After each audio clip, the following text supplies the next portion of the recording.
Dios bendito, te damos gracias en esta mañana, Señor.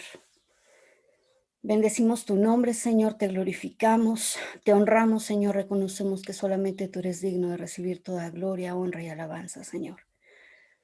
Te agradecemos por prestarnos la vida en este día, Señor, por darnos la oportunidad de estar en tu presencia una vez más, Señor, por poder aprender más acerca de ti, de quién eres, Señor, de lo que tú quieres, Señor, enseñarnos acerca de ti, de tu esencia, de tu carácter, Señor, para que nosotros podamos reflejar también, Señor, al mundo tu presencia en nuestra vida, Señor.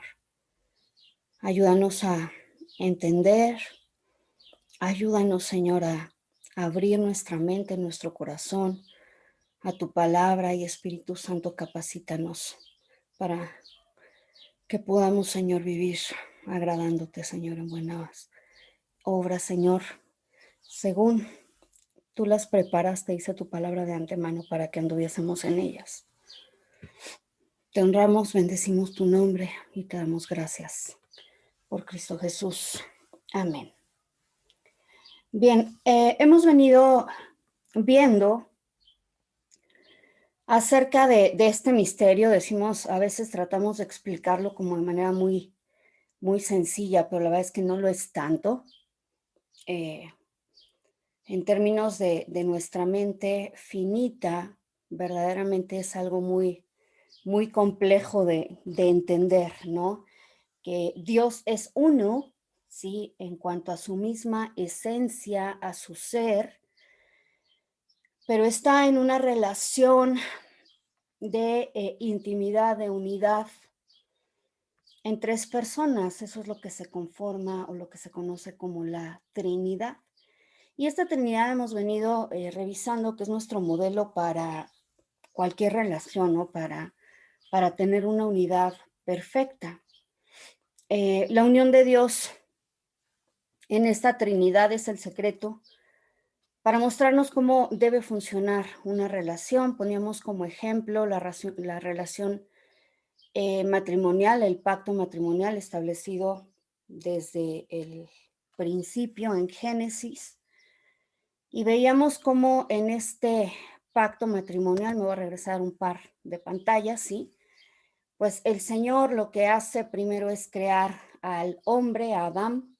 Dentro de él estaba contenida la mujer, como vimos más adelante, que el Señor abrió su costado y de ahí fue que extrajo a la mujer. Y algo que creo que no les comenté, pero también es algo que a mí me impresiona, que creo que es poderoso, es la forma en la que Dios pues va revelando y va profetizando eh, toda la obra de Cristo al momento de su venida.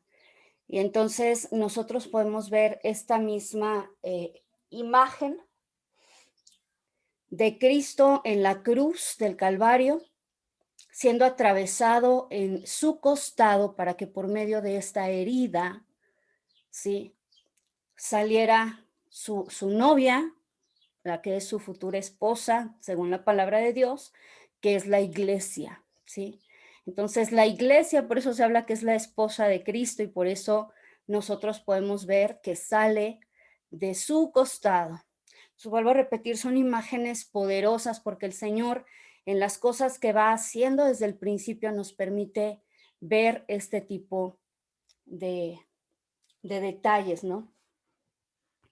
Ahora, ya enfocándome más en esta situación, pasamos por muchos versículos que nos permiten ver la unidad entre Cristo Jesús y el Padre, expresiones como yo y el Padre somos uno, y que pues costaron en un momento dado a Cristo el que fuera rechazado, el que en un momento dado atentaran contra su vida y hasta finalmente tener este argumento como blasfemia y el mismo que lo llevó, digamos, a la cruz del Calvario, ¿no? Porque decíamos que para el pueblo de Israel, el hecho de que él dijera, yo soy el Hijo de Dios o yo soy simplemente, decían, esto es blasfemia, te haces igual a Dios. Y a mí, por ejemplo, en ese sentido también eh, me asombra mucho y verdaderamente me causa mucho respeto decíamos la reverencia con la que en un momento dado, o el celo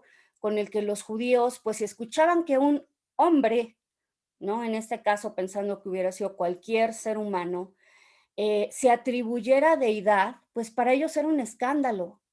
Y si hacemos una comparación a nuestra sociedad actual, pues hoy cualquier persona puede decir lo que quiera y hoy, pues en aras de la tolerancia, no, ya ni nos ofendemos. Y de pronto decimos esto, ¿no? Bueno, ¿y quién eres tú para juzgar? Ahora sí que si él se siente Dios, pues déjalo que se siente Dios. Bueno, simplemente establecer aquí un contexto, ¿no? Realmente, en el tiempo en el que Cristo vivió, que él dijera, soy Dios, pues resultaba todo un escándalo e insisto, atentaba contra su propia seguridad y contra su vida, ¿no?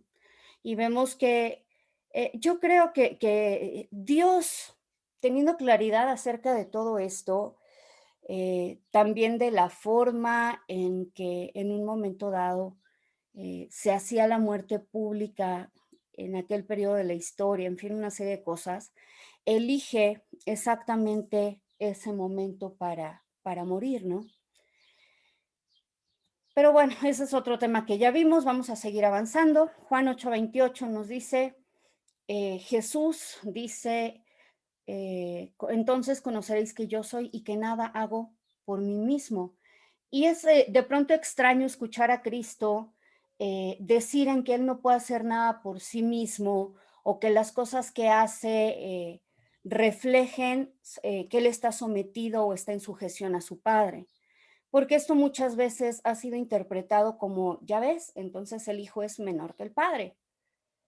Y cuando nosotros realmente nos metemos a escudriñar la palabra, porque no son uno o dos o tres versos que tenemos que forzar y estirar para hablar acerca de que Dios es uno, sino que nos encontramos en realidad que hay una cantidad de sustento en la palabra de Dios respecto a este punto, ¿sí? A este tema, y lo que vemos es que Jesucristo y Dios el Padre son uno.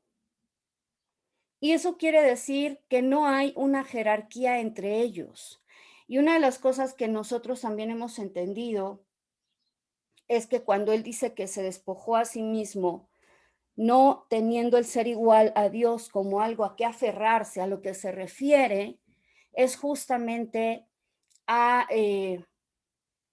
al hecho de no tomar es el tener el mismo nivel que Dios como algo, dice la palabra, digamos, que se toma directamente del griego, como algo que usurpar.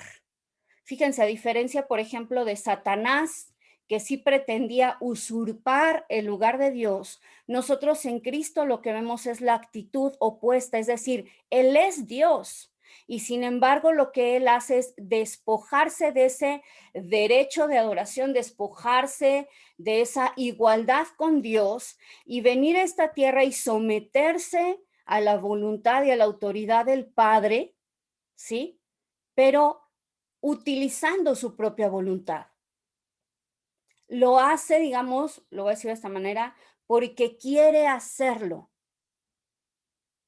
¿sí? Y con esto, pues evidentemente lo que él hace es sentar un presente para que nosotros también podamos aprender esta forma de relacionarnos. Hablábamos acerca del matrimonio, de la familia, ¿no? Y cómo muchas veces los pleitos que se llegan a dar en las relaciones normalmente son tonterías y normalmente están relacionadas con un tema de soberbia o de ego, ¿no? De no querer someterme, sino de simplemente decir, pues yo tengo la razón, ¿por qué tengo yo que ceder?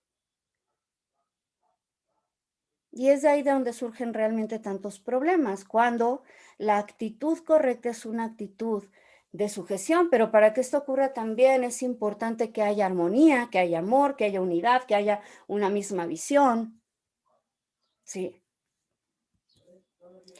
Juan 14:10, también leíamos todo este contexto cuando está con Felipe y Felipe le dice, Señor, muéstranos al Padre y nos basta. Y él le dice, tanto tiempo que he estado con ustedes y aún no me conoces.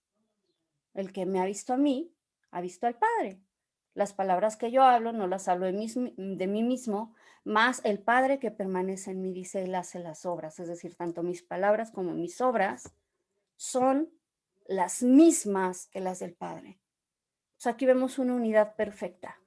Es decir, Felipe, tú estás escuchando al Padre a través de mis palabras. Las obras que tú ves que yo hago son las mismas que hace el Padre.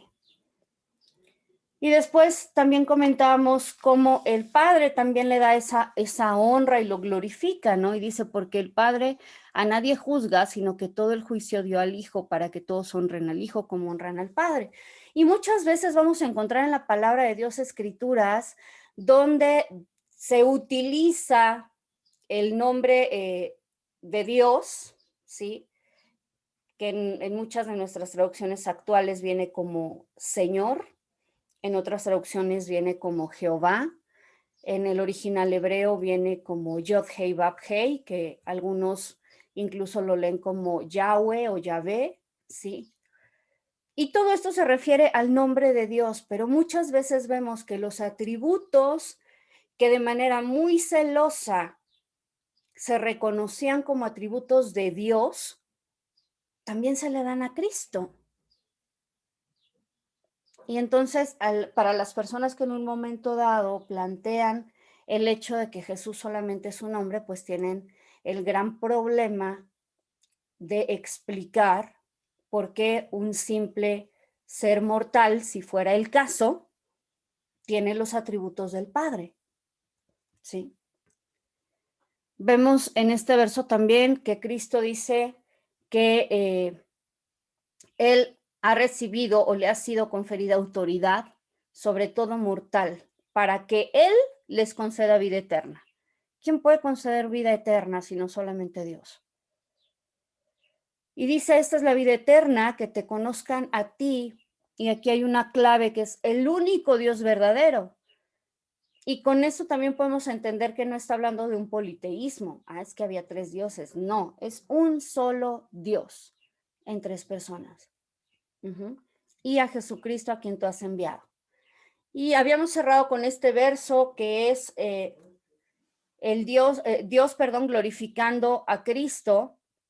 Esta oración que hace Jesús a su Padre, donde le dice, Padre, la hora ha llegado, glorifica a tu Hijo para que tu Hijo también te glorifique.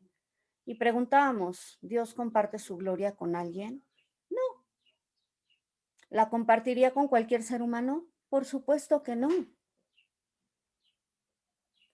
¿Por qué Cristo podía decirle, Padre, glorifica a tu Hijo? Porque son el mismo. Porque es la gloria que pertenece a Dios. Pero nuevamente vemos esta actitud de humildad en Él, de no arrebatar, de no decir, es mi gloria. Padre, glorifica a tu Hijo. ¿Sí? Vamos a seguir avanzando en ese sentido y hoy vamos a ver otra cosa que a mí me parece hermosa, que es cómo trabaja la Trinidad en el plan de redención. Vean este verso también tan lindo, es Juan capítulo 8, si lo quieren abrir.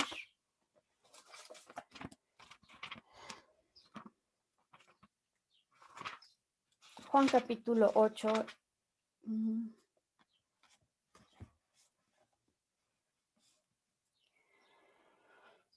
Dice entonces, les voy a leer en esta versión, dice, Jesús entonces mientras enseñaba en el templo alzó la voz y dijo, con que me conocéis y sabéis de dónde soy, pero yo no he venido de mí mismo, sino que el que me envió, a quien vosotros no conocéis, es verdadero. La que tienen en pantalla, sí, es otra versión, ahorita la vamos a retomar. Quiero seguir leyendo el verso 19, dice, yo lo conozco porque vengo de parte suya y él me envió. Es una vez más, ¿no? Entonces, dice la palabra, procuraban prenderlo, pero nadie pudo echarle mano porque aún no había llegado su hora, ¿sí? En esta traducción que tenemos en pantalla, lo que dice es el que me envió está conmigo, no me ha dejado solo. Y vamos a ir viendo nuevamente dentro de estos misterios de la Trinidad, algo que es maravilloso. Pues a lo largo de mi vida me ha tocado platicar con personas de muchísimos ámbitos, de muchísimas filosofías. Alguna vez platicaba con un satanista que se acercó conmigo y que me decía, es que cómo es posible que creas en un Dios tan perverso que fue capaz de mandar a su hijo a morir al mundo. Y él estaba muy ofendido, o sea, realmente ofendido por esta situación. Y yo lo que he entendido es que mucha gente no se acerca a Dios porque tienen un concepto tan equivocado acerca de Él, porque no logran comprender ciertas verdades acerca de Dios. Y es comprensible, la palabra de Dios dice que su entendimiento está cegado. Y por eso tan importante que nosotros estemos intercediendo por la gente, estemos clamando que sus ojos sean abiertos, que el Espíritu Santo haga una obra de convencimiento de pecado, de justicia y de juicio, ¿sí? No decir, ay, qué tontos son porque no conocen, no. Vuelvo a repetir, o sea, incluso muchas veces como cristianos hay ciertas cosas que nos es difícil entender. Y planteado de esta manera, porque este es un argumento muy común hoy en día, ¿sí? Leía también un post hace no mucho que decía lo mismo, o sea, Dios, ejemplo de paternidad, mandando a su hijo a la muerte de cruz. Y puesto de esa manera, y si no tenemos un mayor antecedente, pues la verdad es que sí suena terrible y sí podemos decir, híjole, pues en manos de quién estamos, ¿no? Si eso hizo con su hijo, ¿qué nos toca a nosotros? Pero lo increíble de ir encontrando lo que dice la palabra de Dios, sus verdades, es que entendemos el panorama de una manera mucho más amplia. A veces nosotros, para tratar de entender a Dios, como que lo bajamos a un ámbito humano, tratamos de entender que Él fuera como nosotros. Sin embargo, Él está muy lejos de serlo, ¿sí? Entonces, hoy lo que quiero es que veamos en esa obra de redención quién realmente la estaba llevando a cabo. Fue verdaderamente así que Dios dijo, pues ni modo, Jesús, ahora sí que te tocó a ti, te sacaste el papelito más pequeñito, a ti te toca bajar y a ti te toca morir, ¿no? ¿Fue realmente de esa manera? Vamos a entender la obra de redención desde la perspectiva de Dios, no la nuestra. Entonces, lo primero que vemos en este verso es, Él no me ha dejado solo.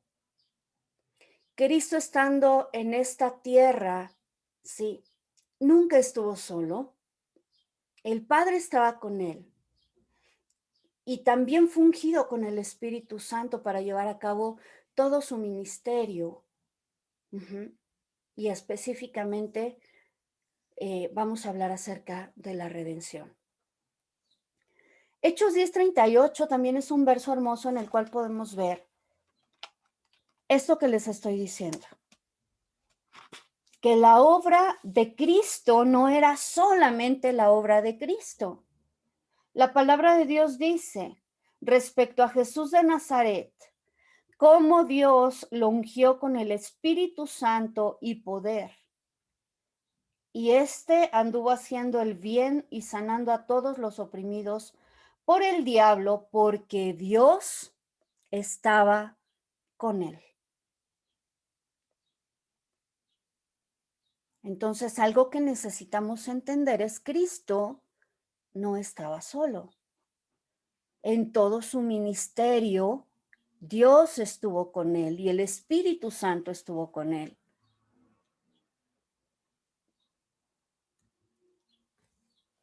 Y la palabra de Dios, fíjense, aquí vamos a entrar ya propiamente en materia de la redención. En Romanos capítulo 5, verso 8, un verso que muchos conocemos,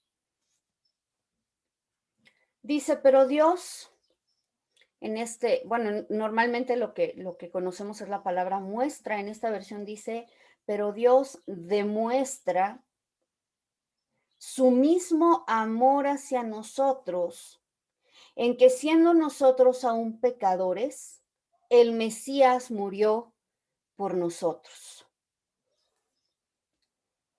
Y vuelvo a repetir aquí, pues pareciera que, ok, el amor es de Dios, ¿no?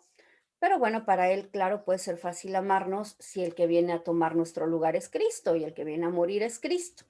Uh-huh. Esto ocurre cuando nosotros queremos simplemente separar a las tres personas de la Trinidad sin entender que son una unidad. Uh-huh.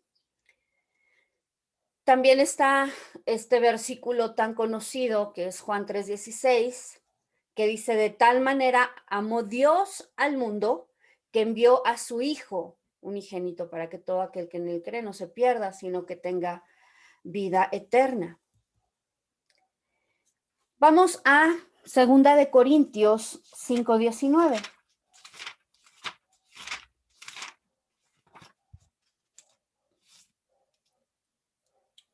Y este verso, creo yo, nos va a cambiar absolutamente el panorama. Lo que dice la palabra de Dios, y voy a leer desde el verso 18, dice: y todo esto proviene de Dios, quien nos reconcilió consigo mismo por el Mesías, por la muerte de Cristo, y nos confió el ministerio de la reconciliación. Pero vean este verso 5:19, qué poderoso. Esto es, que Dios estaba en el Mesías reconciliando al mundo consigo mismo, no tomándoles en cuenta sus pecados, y puso en nosotros la palabra de la reconciliación. Dios estaba en el Mesías. Dios estaba en Cristo. ¿Cómo es que Dios puede estar en Cristo? Esto lo entendemos cuando entendemos que son uno. Sí. Él estaba ahí en esa cruz del Calvario, reconciliando consigo al mundo. Dios mismo, dice la palabra, que tomó forma de hombre, se hizo siervo y se humilló, llegando hasta la muerte y muerte de cruz. Lograr entender esto es algo tan complejo para nuestra mente, que ese Dios creador, ese Dios infinito, ese Dios que nada lo puede contener, ese Dios que tuvo que abstraerse del universo y dejar un espacio libre para poder crearlo. ¿Cómo es que ese Dios estaba ahí, en esa cruz, por amor a nosotros? ¿Se dan cuenta? Ya no es que Él manda a un tercero a hacer algo que Él no va a hacer, sino que lo que dice la palabra de Dios es que Él estaba ahí mismo en Cristo, reconciliándonos con Él.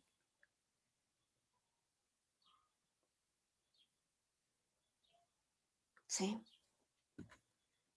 Vamos a seguir avanzando. Y les voy a hacer una pregunta, aunque ya vieron un poquito de la respuesta. ¿Jesucristo resucitó por sí mismo o fue resucitado? Por sí mismo. Resucitó por sí mismo. ¿Quién más? Sí, por sí mismo resucitó. Por sí mismo. ¿Alguien más? ¿Algún otro valiente que diga no, fue resucitado? No, nosotros fuimos, Lázaro fue resucitado por Jesús pero Jesús por sí mismo. Jesús por sí mismo. Ok. No, Bueno. yo pienso que ¿Mande? fue resucitado, pienso yo, Fue por el Padre. resucitado. ¿Por quién? Por el Padre. Por el Padre. Ok. ¿Alguien más? También por el Les, poder del Espíritu, ¿no? Sara. pues es que la palabra dice, fue resucitado por su fe.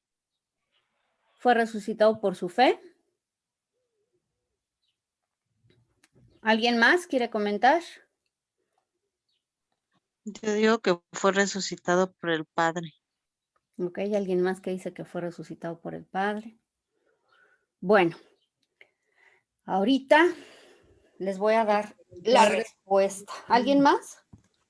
El Padre y Jesús es el mismo, por eso cuando decimos por sí mismo, tú nos enseñaste que era porque el Padre y Él son uno mismo. Ok. Ahora, más allá de lo que yo les enseñe, vamos a ver qué enseña la palabra. ¿Ok?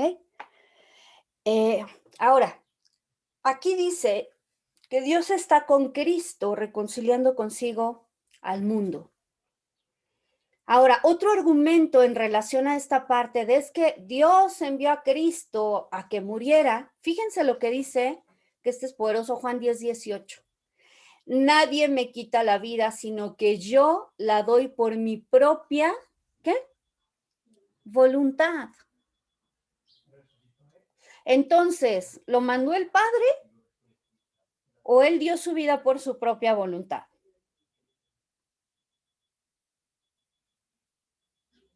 Dio su vida por su propia voluntad. Pues es que finalmente es lo mismo. O sea, cuando nosotros entendemos que la voluntad de Cristo, del Padre, del Espíritu Santo están alineadas, entonces entendemos que sí, el Padre lo mandó, como hemos visto o hemos leído muchas veces en la Escritura, en este de Juan 3:16, ¿no? De tal manera amó Dios al mundo que dio a su Hijo unigénito. Entonces sí, el Padre lo dio, pero también Él ejercitó su voluntad, o sea, no fue algo, quizá muchas veces tenemos este conflicto porque si pensamos en nuestros hijos a quienes les pedimos, oye, veías esto, la respuesta de nuestro hijo es, no, ¿yo por qué? Pero cuando entendemos que la voluntad de Cristo está completamente alineada a la voluntad del Padre, expresado por Él mismo en una multitud de ocasiones, diciendo, yo no vine a hacer mi propia voluntad, sino la voluntad del Padre. Pero después dice, nadie me quita la vida, sino que yo la doy por mi propia voluntad. ¿Ejerció Jesucristo su voluntad, sí o no? Claro que sí. Y no se contrapone una cuestión con otra. ¿Sí, sí va quedando claro?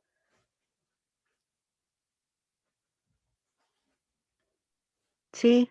Ok, si alguien tiene alguna duda, con toda la confianza, ¿ok? Por eso es que después sigue diciendo este verso. Tengo el derecho de dar mi vida, o sea, nadie me puede obligar a hacer algo que no quiero, pero mi voluntad, vamos a leer, digamos, entre líneas, mi voluntad está alineada a la voluntad del Padre. Por eso es que yo tengo el derecho de entregar mi vida por mi propia voluntad. Y ese derecho también me permite volver a tomarla. ¿Sí?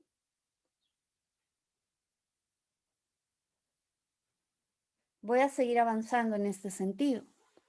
Ahora fíjense lo que nos dice Romanos 8:11. Y si el espíritu de aquel que levantó de los muertos a Jesús mora en vosotros, perdón, el que levantó de los muertos a Cristo Jesús vivificará también vuestros cuerpos mortales. ¿Quién levantó de los muertos a Cristo Jesús? El Espíritu Santo. El Espíritu Santo. Entonces ya no entendí. ¿Él puede levantarse de los muertos? ¿Él puede tomar su propia vida? Son uno mismo. Son uno mismo. En esto es donde nosotros vemos justamente que vamos a encontrar de manera vamos a decirlo así, indistinta a Padre, Hijo o Espíritu Santo, llevando a cabo una acción. Y eso hay quienes lo interpretan como es que es contradictorio. No, claro que no. Si entendemos la naturaleza de Dios como esta unidad perfecta, pues claro que ahí estaba actuando Cristo, estaba actuando el Espíritu, y fíjense lo que dice aquí, y fíjense híjole, este verso a mí me impresiona, porque además lo hemos leído N veces y lo hemos entendido de cierta manera, pero hoy les voy a dar algo que creo yo es muy valioso. Romanos capítulo 10, verso 9. Se los voy a leer en esta versión. Y dice así: si con tu boca confiesas a Jesús como Señor, fíjense, o sea, como solamente aquí un detalle, una palabra hace que este contexto sea mucho más amplio. Porque normalmente decimos que si confesares con tu boca que Jesús es el Señor, o que si confesares con tu boca al Señor Jesús, ¿ok? ¿Qué es lo que necesitamos confesar? Y aquí quiero que lo entiendan, porque esto es súper importante y súper poderoso, ¿sí? Cuando nosotros leemos así en castellano, confesar a Jesús como Señor, estamos entendiéndolo en un concepto, vamos a decirlo, contemporáneo, actual, griego, porque gran parte de nuestra educación contemporánea está basada en un entendimiento y en una educación griega, ¿sí? Simplemente pensamos en él como Señor. ¿Y qué es para nosotros Señor? Pues en el mejor de los casos, aquel persona que tiene quizás siervos o que tiene esclavos, ¿no? Y decimos, cuando yo confieso a Jesús como Señor, pues es como si estuviera, ¿no? Haciéndome su siervo. Pero les voy a dar algo que nos va a permitir entender esto de una manera mucho más profunda. La palabra que se utiliza para hablar acerca de Señor, y sobre todo voy a hablar del Nuevo Testamento y luego lo voy a llevar al Antiguo, ¿sí? Es la palabra Adonai. Adonai. Y yo quiero preguntarles, algunos de los que están presentes aquí seguro lo saben. ¿Quién es Adonai? ¿Es cualquier señor? Es el Padre. Es uno de los nombres de Dios. Es uno de los nombres de Dios. Más específicamente es la El único palabra, Señor. ¿perdón? El único Señor. Gracias. El único Señor. Es la palabra que utilizan los judíos para referirse a Dios. Recordemos que para los judíos el nombre de Dios es impronunciable por la enorme reverencia que le tienen. Y eso también, particularmente en la medida que yo he ido entendiendo esto, a veces me pesa escuchar, vuelvo a repetir lo que les comentaba un poco antier, ¿no? Me pesa mucho cómo hoy la gente toma el nombre de Dios en vano. ¿Qué se refiere a eso? Que se refieren a Dios como hablando de cualquier vecino. Es una pena, es una tristeza. Que no lo glorifiquemos como a Dios, dice Romanos capítulo 1. Que no entendamos que Él es santo. Pero aquí cuando la palabra de Dios está diciendo en Romanos, vuelvo a leerlo en esta versión, si con tu boca confiesas a Jesús como el Señor, como Dios, ¿verdad que cambia completamente la comprensión de este versículo? No es solamente decir, es que Jesús es Señor. No, es reconocer que Jesús es Dios. A eso se refiere.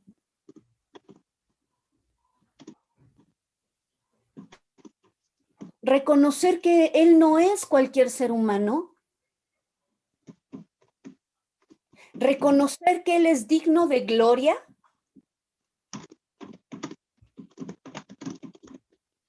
¿Pueden, por favor, apagar sus micrófonos? Dice, y crees en tu corazón que Dios lo resucitó de los muertos, serás salvo.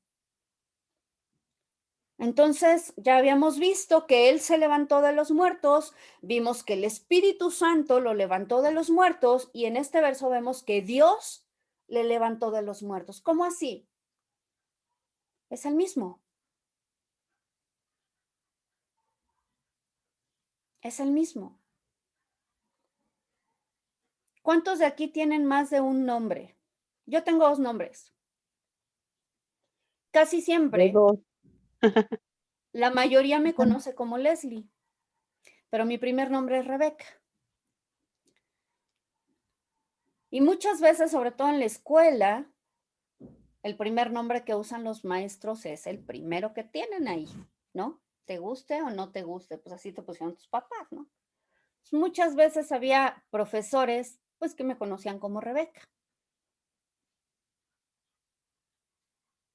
Y cuando ellos llamaban mi nombre en la lista y contestaba yo, pues algunas personas, en principio sobre todo, pues les extrañaba, ¿no? ¿Por qué no te llamas Leslie? Pues sí, pero soy la misma, ¿no? Esto es lo que ocurre tratando de simplificarlo de una manera muy sencilla, ¿no? Pero cuando nosotros nos encontramos estos versículos donde la palabra de Dios habla acerca de Cristo o habla acerca de Dios o habla acerca del Espíritu, y cada uno de ellos participando o haciendo ciertas obras.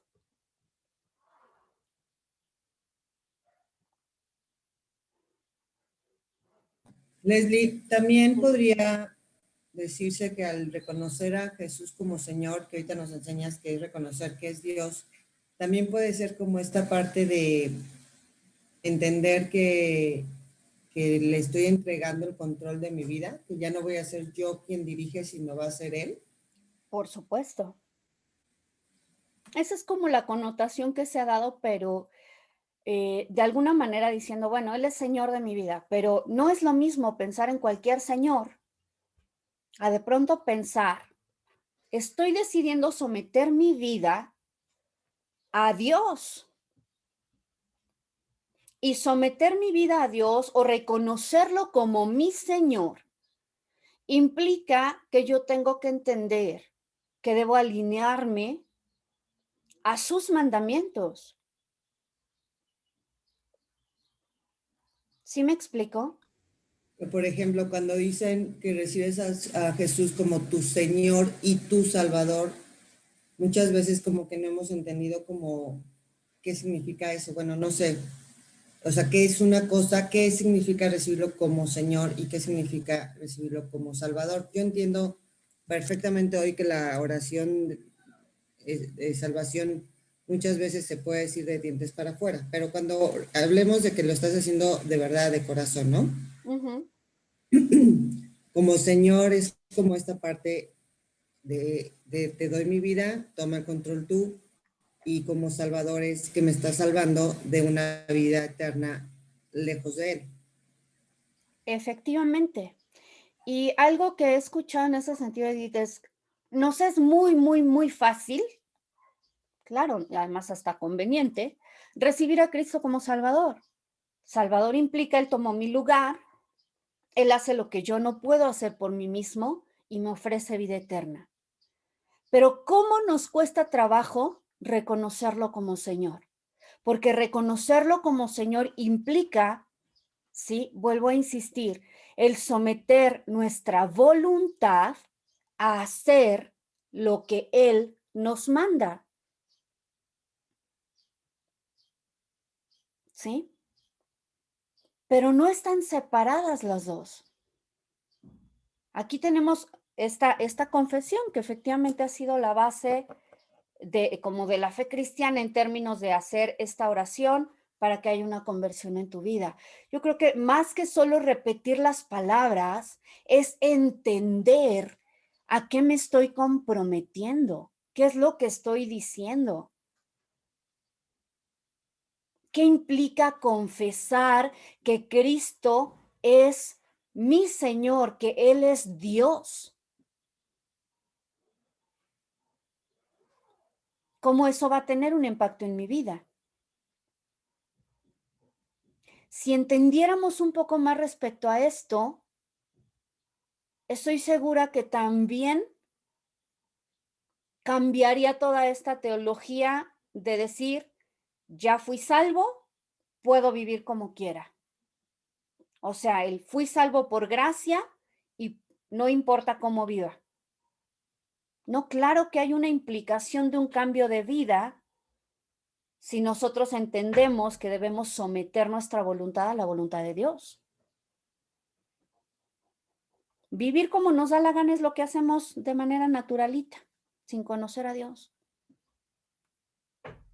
Pero el conocer a Dios, el entender la obra que Él hace en nosotros, el entender lo que a Él le costó nuestra salvación, nos debe llevar a lo que es el verdadero arrepentimiento. ¿Qué es verdadero arrepentimiento? Un cambio de mentalidad y un cambio de vida.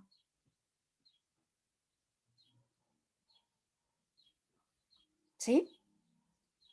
Esa es la implicación natural de entender que Cristo es Adonai, que Él es Dios.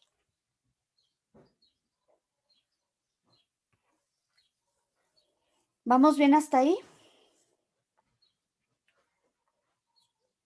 Sí, Ok. Entonces vemos nosotros una relación perfecta entre el Padre, el Hijo y el Espíritu Santo. Vemos nuevamente aquí a los tres, así como los vimos creando en Génesis capítulo 1, así como los vimos cuando Cristo inicia su ministerio manifestándose y como acabamos de leer en Hechos, a lo largo de todo el ministerio de Cristo, la participación de Padre, Hijo y Espíritu Santo, los vemos también ejecutando el plan de redención a favor de la humanidad. ¿Se dan cuenta cómo esto cambia toda la perspectiva? Ya no es un Dios que mandó a su hijo para él desentenderse, sino es un Dios que él mismo se involucra en la salvación de la humanidad, a pesar de saber el alto costo.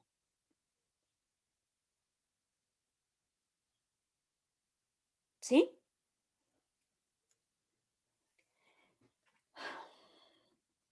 Cuando nosotros entendemos este amor infinito en perfecta relación que hay en la Trinidad, se produce una unión más allá de lo que podemos comprender. Porque muchas veces nosotros intentamos tratar de explicar las relaciones en términos de jerarquías, ¿no? Diciendo, no, es que entonces sí, Jesús es menor que el Padre.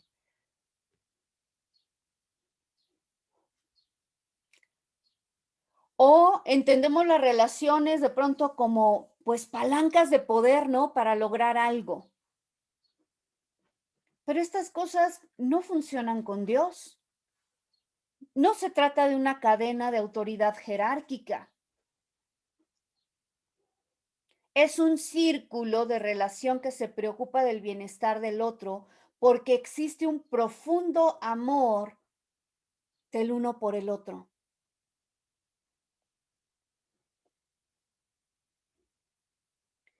Y en este infinito amor, las tres personas de la Trinidad están tan determinadas en agradarse uno al otro que la misma esencia de sus seres no se puede distinguir. Por eso repito, para nosotros es un misterio.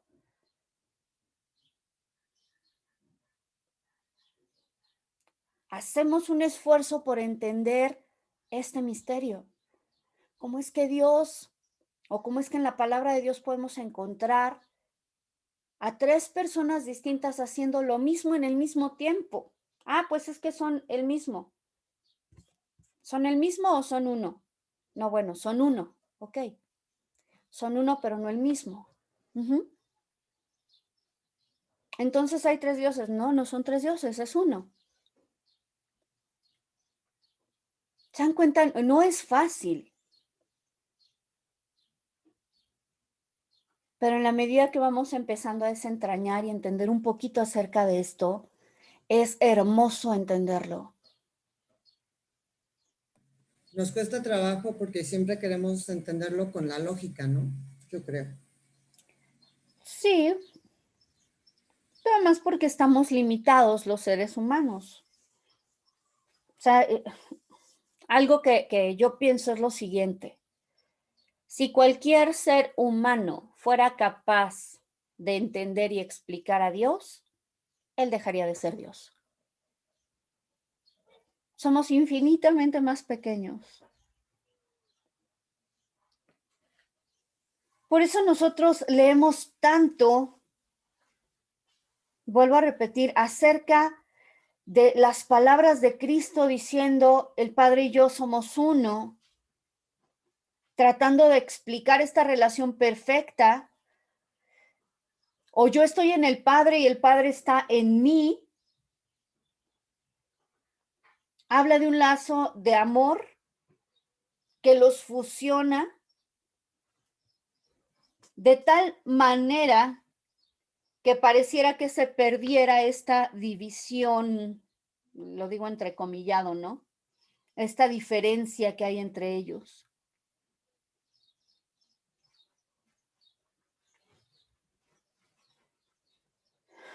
Juan 14:9, que ya lo habíamos leído cuando le está diciendo a Felipe, el que me ha visto a mí, ha visto al Padre. Jesús lo que está diciendo es que su relación con el Padre es tan íntima que si nosotros vemos a Cristo, que si hablamos con Él, que si confiamos en Él, que si le agradamos a Él, lo estamos haciendo también con el Padre. Sí. Voy a tratar de ejemplificarlo también de otra manera. Es cuando conocemos a una persona tan bien, ¿no? Quizá un cónyuge, que le podemos decir a un tercero, ¿sabes qué? Yo estoy seguro que si tú haces esto o dices estas palabras, estoy seguro que vas a conmover a esta persona. ¿Por qué? Porque lo conozco muy bien.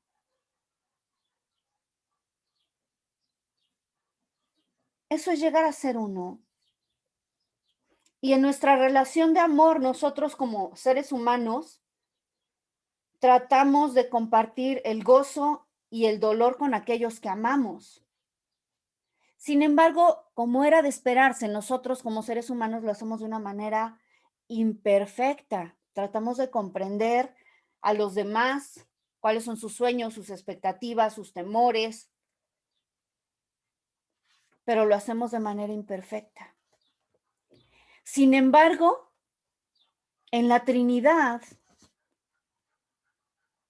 el Padre anticipa perfectamente las necesidades del Hijo, el Hijo comprende perfectamente las expectativas del Padre y el Espíritu Santo comparte perfectamente el gozo y los dolores de Padre e Hijo. Esa es una unidad perfecta, una armonía perfecta. Es difícil de captar, pero esta relación tan amorosa entre Padre, Hijo y Espíritu Santo es una unión tan íntima que sienten lo mismo, hacen lo mismo, dan lo mismo, aman lo mismo.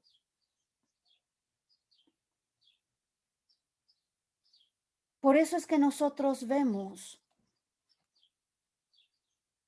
que al expresar el amor por medio de la salvación, lo hicieron cada uno de ellos y él mismo, ¿sí?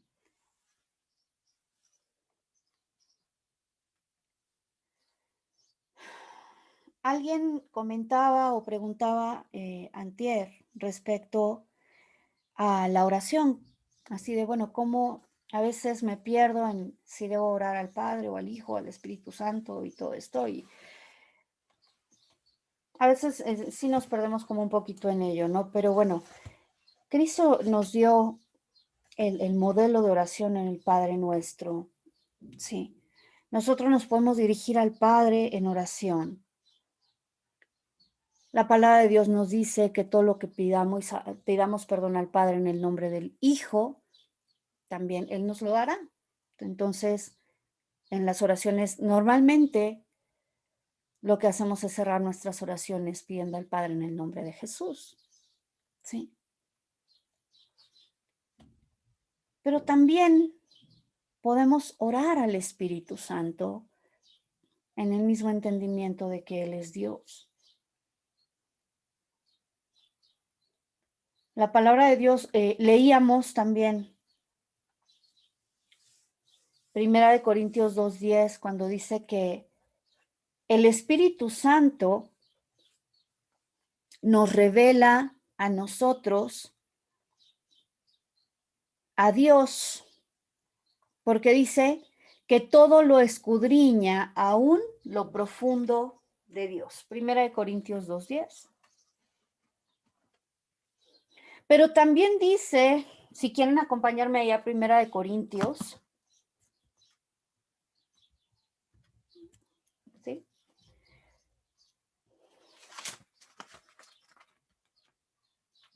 Es el capítulo 2, vamos a ver algunos versos aquí. El primero era el de 2:10, pero Dios dice, nos las reveló, bueno, voy a leer desde el 9 para entender de qué está hablando. Antes bien, como escrito está, cosas que ojo no vio, ni oído yo, ni han subido en corazón de hombre, son las que Dios preparó para los que lo aman. Pero Dios nos las reveló por medio del Espíritu, porque el Espíritu todo lo escudriña, aún las profundidades de Dios. Sigo leyendo, y nosotros no hemos recibido el Espíritu del mundo, sino el Espíritu que proviene de Dios, para que sepamos lo que Dios nos concedió gratuitamente. Me voy a ir hasta el verso 15 y 16, vamos a leer, dice. En cambio, el espiritual habla antes del hombre natural, dice aquí, en cambio el espiritual juzga todas las cosas, pero él no es juzgado por nadie. Porque ¿quién conoció la mente del Señor? Vamos a decir aquí de Adonai. ¿Quién lo instruirá? ¿Quién conoce la mente de Dios? Dice, pero nosotros tenemos la mente del Mesías. Tenemos la mente de Cristo. Recuerden que Cristo, Mesías, son la misma palabra. Una está en griego, otra está en hebreo. Cristo es en griego, Mesías es en hebreo. Y la traducción es el ungido.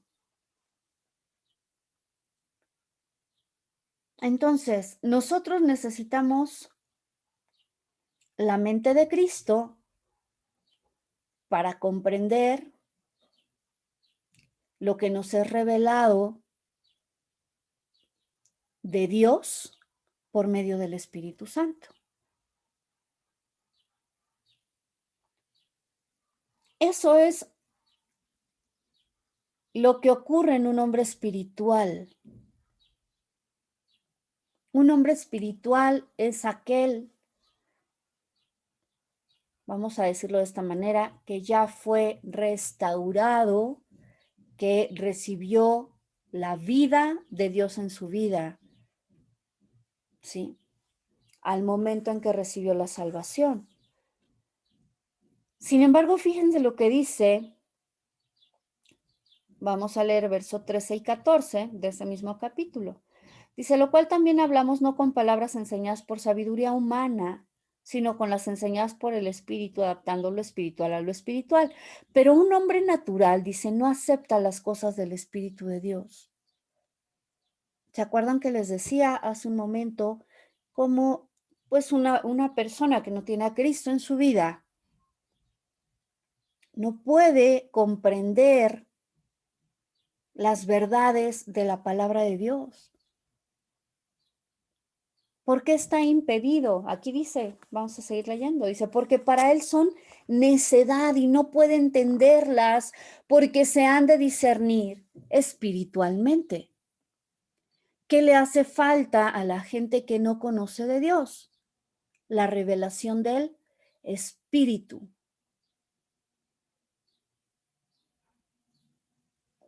¿Sí? Por eso tan importante, vuelvo a repetir, que nuestra intercesión sea que la obra del Espíritu Santo, sí, permita que sus ojos sean abiertos, que traiga revelación a su vida para que puedan entender su condición, su necesidad de Dios. Si no fuera por la obra del Espíritu Santo, ningún ser humano podría reconocer su necesidad de Dios.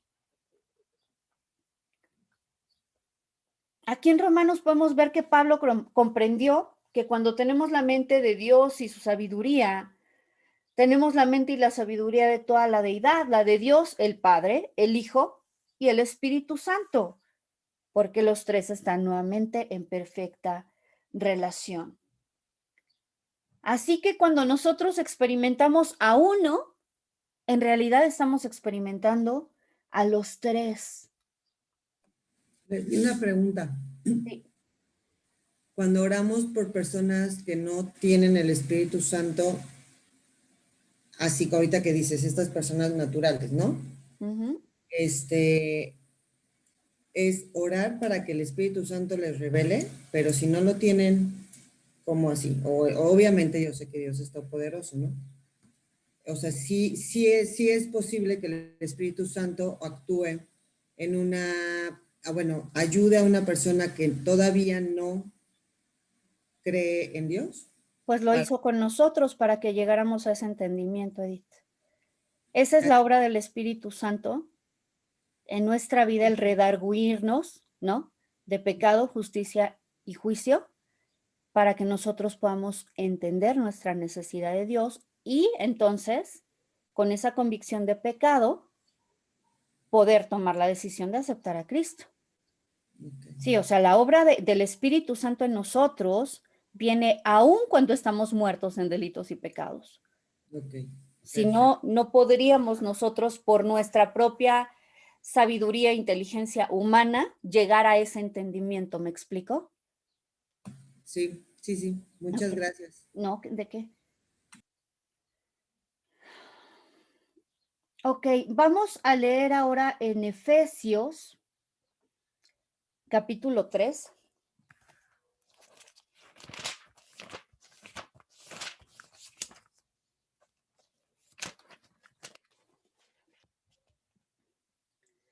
Dice así desde el verso 14. Por esta causa, dice, doblo mis rodillas ante el Padre.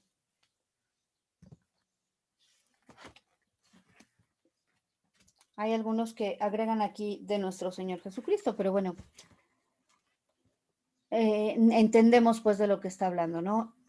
Del cual dice, toma nombre toda familia en los cielos y en la tierra, para que os dé conforme a la riqueza de su gloria, ser fortalecidos con poder en el hombre interior por su espíritu, para que habite el Mesías, para que habite Cristo por la fe en vuestros corazones, a fin de que arraigados y cimentados en amor, seáis plenamente capaces de comprender con todos los santos cuál es la anchura, la longitud, la altura y la profundidad, y así conocer el amor del Mesías que excede a todo conocimiento, para que seáis llenos de toda la plenitud de Dios. Voy a leer hasta el 21 porque, bueno, es muy bonito. Y al que puede hacer, dice, todas las cosas mucho más abundantemente y más allá de lo que pedimos o entendemos según el poder que actúa en nosotros, a él sea la gloria en la iglesia y en Jesús el Mesías por todas las generaciones, de todas las edades, por los siglos. Amén. Si se dan cuenta, nuevamente lo que podemos ver en esta porción es la obra de Cristo, del Espíritu Santo y de Dios mismo obrando en el nuevo nacido, vamos a decirlo así, ¿sí? Fortaleciéndonos con poder en el hombre interior, dice su palabra. ¿Para qué? Para que nosotros podamos experimentar la plenitud de Dios. Que lo podamos experimentar completo. ¿De quién nos habla aquí la palabra de Dios? ¿Del amor del Padre? ¿De Cristo? ¿Del Espíritu Santo? Habla acerca del amor de Dios. ¿Quién es Padre, Hijo y Espíritu Santo? ¿Sí? Entonces, a pesar de que, como hemos dicho, y para ir cerrando, es imposible para nuestra mente limitada y finita que podamos comprender a cabalidad a la Trinidad. No podemos tener, digamos, suficiente imaginación como para poder captar tal unión de perfección y de amor. Porque probablemente lo que vemos son nuestras relaciones maltrechas, ¿no? Matrimonios, familias, nuestra relación laboral, amistades. Y nos cuesta a partir de ahí poder entender que haya una relación de unión, de amor, de armonía perfecta. Sin embargo, ese es justamente el modelo más hermoso y más perfecto que hay para que nosotros podamos vivir nuestras relaciones. En la medida que entendamos, ¿sí?, cómo se expresan, y hemos hablado también acerca del carácter de Cristo, cómo se expresa ese carácter de Cristo en nuestra vida, entonces también nuestras relaciones van a empezar a cambiar, ¿sí? Una de las cosas más hermosas que nos permite entender la Trinidad justamente es el amor. Les explicaba. Si Dios hubiera estado realmente solo, absolutamente solo, ¿a quién podría expresarle su amor? O Cristo, para manifestar humildad, ¿a quién se sometería si fuera solamente Él? ¿O con quién sería generoso? Entonces, las cualidades del carácter de Cristo para expresarse necesitan, vamos a decirlo así, que haya un objeto, y objeto no me refiero a algo, a una cosa, sino como a una persona que es objeto de esa cualidad, ¿sí? Como el objetivo, más correctamente dicho.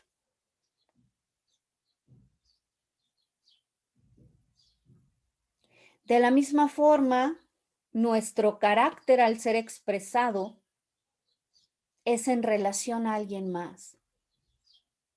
Yo no puedo decir soy generoso si en mi vida he tomado una acción de dar algo a alguien que lo necesita.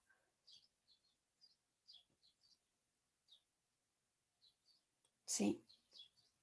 No puedo decir que soy humilde si nunca he vivido y he decidido el someterme y el sujetarme a una autoridad.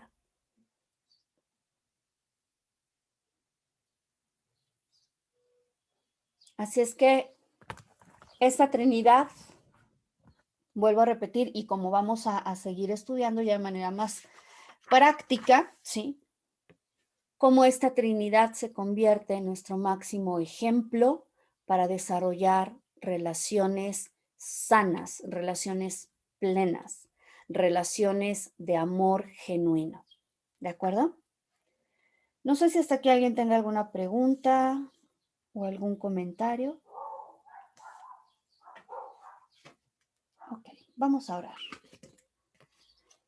Dios bendito, te damos gracias en esta mañana, Señor, por tu presencia en medio de nosotros. Gracias por darnos la oportunidad de escudriñar tu palabra y de conocer un poquito más acerca de ti, de quién eres, Señor, y de la forma en la que tú quieres, Señor, que también nosotros podamos reflejar tu carácter hacia los demás.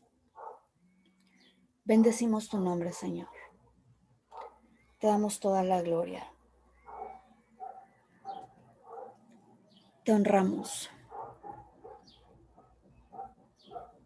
Y te ruego, Señor, Espíritu Santo, que en esta mañana estés con cada uno de nosotros, nos guíes, nos enseñes, nos instruyas, nos transformes, para que podamos ser capaces de reflejar también tu carácter, Señor, al mundo. Te lo pedimos en el nombre de Cristo Jesús. Amén.